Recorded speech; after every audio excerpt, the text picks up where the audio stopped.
کہ سچے خواب کیا ہوتے ہیں، ان کے آنے کا کیا کوئی خاص وقت بھی مقرر ہوتا ہے؟ اذان فجر کے قریب قریب خواب وہ سچے اور اللہ کی طرف سے، رحمان کی طرف سے ہوتے ہیں۔ جو آپ نے دیکھا ہے وہی ہو، ایسا نہیں ہوتا سے ہوتے ہیں۔ اچھا، میں یہاں پہ ایک بات سے اتفاق نہیں کرتا۔ اور خواب کو ہمیشہ ذکر کرنے کا مقصد یہ ہونا چاہیے کہ اس کی تعبیر کیا ہے۔ اب فجر کی نماز کے بعد تو سونا ویسے جائز نہیں ہے، تو اس وقت آیا خواب سچا کیسے ہو سکتا ہے؟ اور نیند موت کی بہن ہے، اس حالت کے اندر اللہ پاک نے اسے دکھایا ہے، باقی انسان کے خیالات ہوتے ہیں یا شیطان کے وسوسے ہوتے ہیں۔ اچھا، یعنی کہ یہ تو آپ نے کلیئر کر دیا کہ خواب کا نیند کے ساتھ کوئی تعلق نہیں ہے، جو جس ٹائم مرضی سوئے۔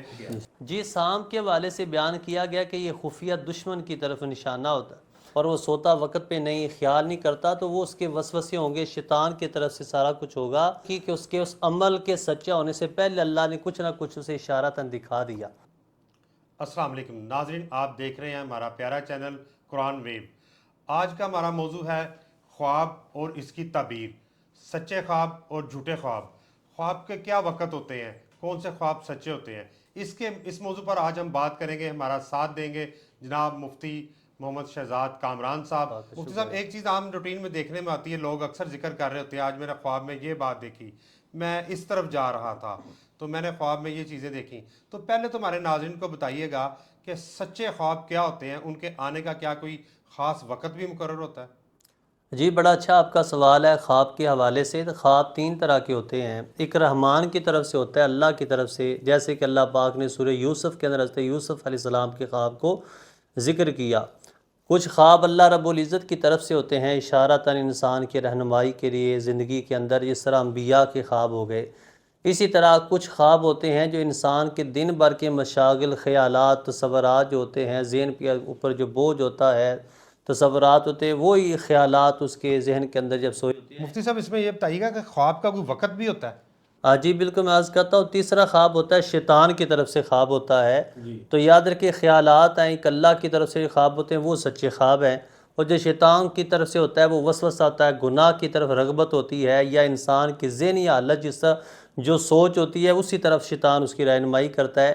جو آپ نے پوچھا کہ وقت کے حوالے سے کہ جو خواب کس وقت کے سچے خواب ہوتے ہیں، یاد رکھے کہ قرآن و سنت کے اندر کوئی خاص گھڑی، کوئی لمحہ بیان نہیں کیا گیا۔ ہاں، البتہ علماء نے یہ بیان کیا کہ جو سحر کے وقت کا خواب ہوتا ہے، سحری کے وقت کا خواب ہوتا ہے، اذان فجر کے قریب قریب خواب، وہ سچے اور اللہ کی طرف سے، رحمان کی طرف سے ہوتے ہیں، معنی وہ ہے سچے خواب۔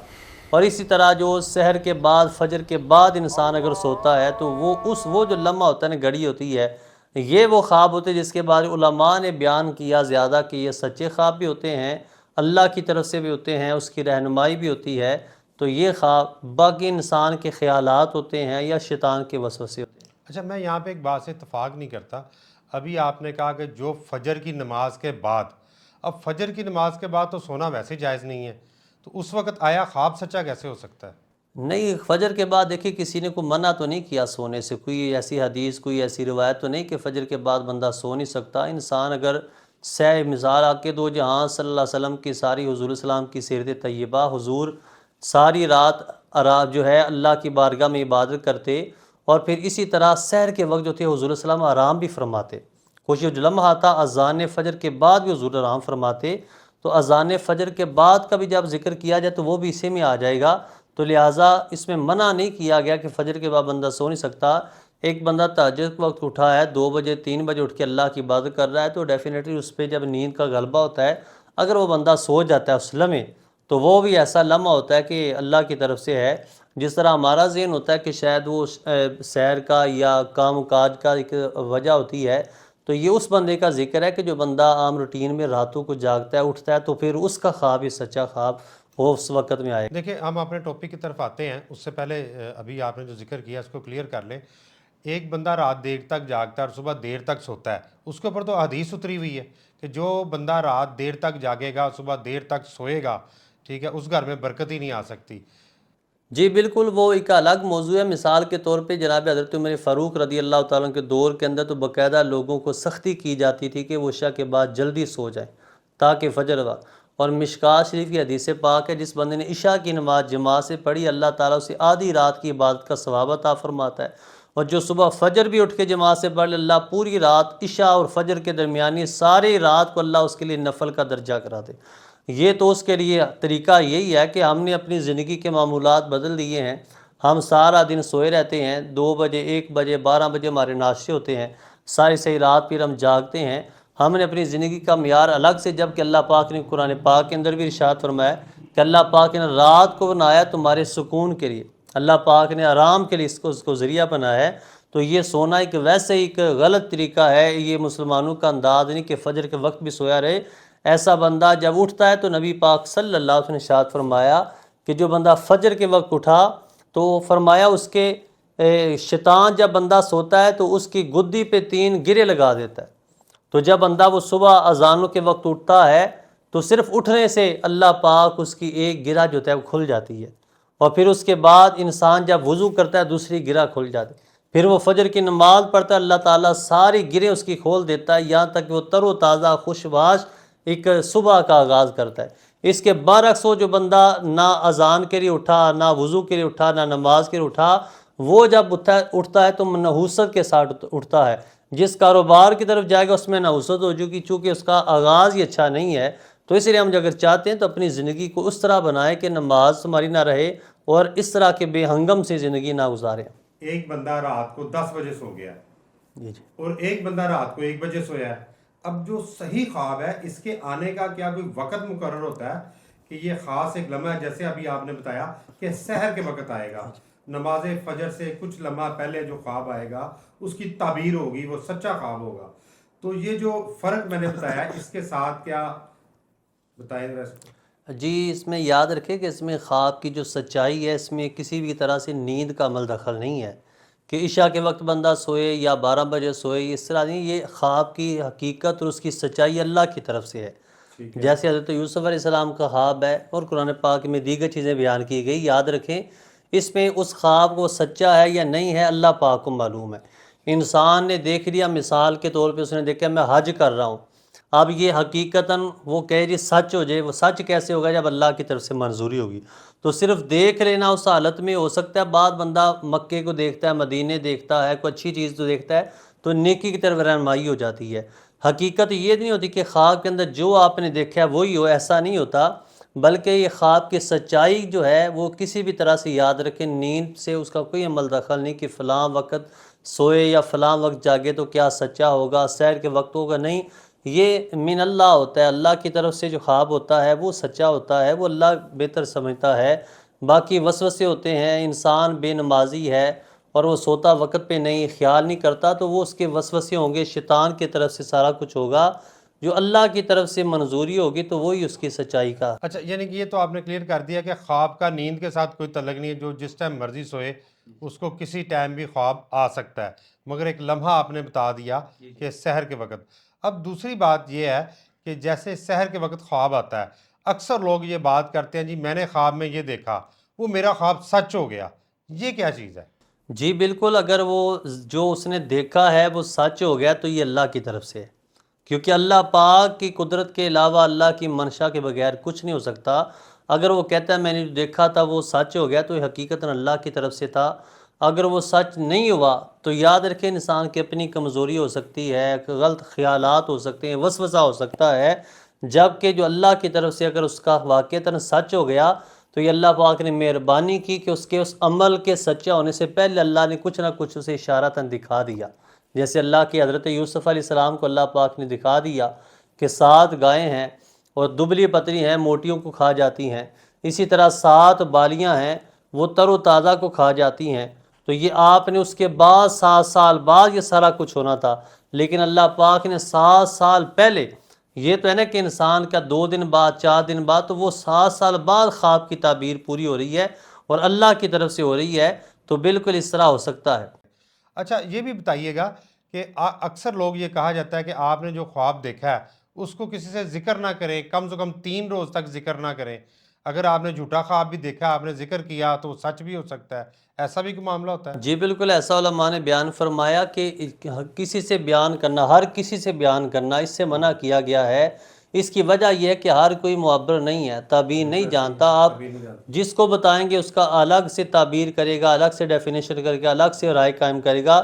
اس لیے خواب کو بیان کرنا چاہیے. اور آقا دو جہاں صلی اللہ علیہ وسلم فجر کی نماز ادا کرتے، صحابہ تشریف فرما ہوتی، حاضری خدمت ہوتے، تو حضور پوچھا کرتے تھے باقاعدہ، اے صحابہ بتاؤ تمہیں آج کون سا خواب آیا، تمہیں کون سا خواب آیا. تو اس لیے یہاں پھر صحابہ حضور کی بارگاہ میں بیان کرتے، کس وجہ سے کہ جو اہل علم ہو، معبر ہو، جانتا ہو، اس سے بیان کرنا چاہیے. ہر کسی سے بیان کرنا اس سے منع کیا گیا ہے. کسی کے سامنے بیان کرے گا کہ مجھے حضور کی زیارت ہوئی ہے، مجھے خواب میں یہ آیا ہے، تو ہو سکتا ہے کوئی کہے کہ شاید یہ جھوٹ بول رہا ہے. تو اس لیے اس چیز کا خیال کرتے ہوئے اہل علم کے سامنے، اہل معبر کے سامنے بیان کرنا چاہیے. اب یہ کیسے پتہ چلے گا کسی بندے کو؟ لوگ تو عام طور پر اپنے دوستوں سے بھی شیئر کر رہے ہیں، اپنے خاندانوں والوں سے بھی شیئر کر رہے ہیں. اب کسی کو اس کی تعبیر نہیں پتہ، مگر ہر بندہ انہیں بتا رہا تھا مجھے رات کو خواب میں یہ دیکھا ہے، میں خواب میں یہ دیکھا تو میں ڈر گیا ہوں. یعنی کہ اس بات سے منع کرنا چاہیے لوگوں کو. بالکل جی، منع کرنا چاہیے کہ اپنے دوستوں سے صرف ایسے بیان کرتا یا اپنے یاروں دوستوں سے گھر میں کبھی بیان نہیں کرنا. اگر تو کوئی واقعتاً حقیقتاً ایسے کوئی کام ہو، کوئی عمل ایسا ہوا، تو وہ کسی علم والے بندے کے ساتھ جا کے بیان کرنا. اور خواب کو ہمیشہ ذکر کرنے کا مقصد یہ ہونا چاہیے کہ اس کی تعبیر کیا ہے. تعبیر معلوم کرنی چاہیے کہ اللہ کی طرف سے مجھے کوئی تنبیہ ہے، اللہ کی طرف سے کیا میرے لیے اشارہ ہے، یہ ہونا چاہیے. نہ کہ صرف کہنا بھئی میں خواب کے اندر یہ تھا. چونکہ جس حالت کے اندر وہ خواب دیکھ رہا ہے اس نیند کے اندر ہے، اور نیند موت کی بہن ہے. اس حالت کے اندر اللہ پاک نے اسے دکھایا ہے. تو یہ بندہ دیکھے کہ میں موت کے اندر پڑا ہوا اگر کچھ معاملات میرے ساتھ ہوئے ہیں، تو میں صبح جو بیان کر رہا ہوں تو وہ کن کے ساتھ بیان کروں؟ جو اہل حق ہیں، جو علم والے ہیں، ان کے سامنے بیان کرے. ہر کس و ناقص کے سامنے ذکر نہیں کرنا چاہیے خواب کو. اچھا، ایسے خواب جن کی تعبیر ہوتی ہے ان کی کیا پہچان ہوگی؟ جی بالکل، اس کی تعبیر ہے یا نہیں یہ اہل معبر جانتے ہیں. جب آپ ان سے ذکر کرتے ہیں کسی بھی قسم کا کہ میں نے فلاں شے دیکھی، جیسے کہ ایک شخص کہتا ہے کہ میں نے آج رات کو خواب میں دیکھا بہت سارے سانپ ہیں، یا ایک سانپ ہے، یا بہت سارے سانپ ہیں وہ میری طرف آ رہے ہیں، یا میں نے ایک سانپ کو خواب میں مار دیا، تو اس کی کیا تعبیر ہوگی؟ یاد رکھیں جی اس طرح کے خواب تو ہزاروں قسمیں ہیں، ہزاروں طرح کے خواب ہیں، جسے تعبیر و رؤیا کے اندر، کتابوں کے اندر حضرت علامہ کرمانی رحمۃ اللہ علیہ نے اور حضرت جعفر رضی اللہ تعالیٰ، اس طرح صحابہ نے اور پھر بعد معبرین نے اسے بیان کیا جو اس فن کے ماہر تھے. انہوں نے ہر ایک چیز کا، آپ جو بھی آپ کے ذہن کے اندر آ سکتا ہے، یہ چیز فلاں چیز، سبزی دیکھی، فلاں دیکھی، ہر چیز کو اپنے علم کے مطابق اسے ذکر کیا ہے.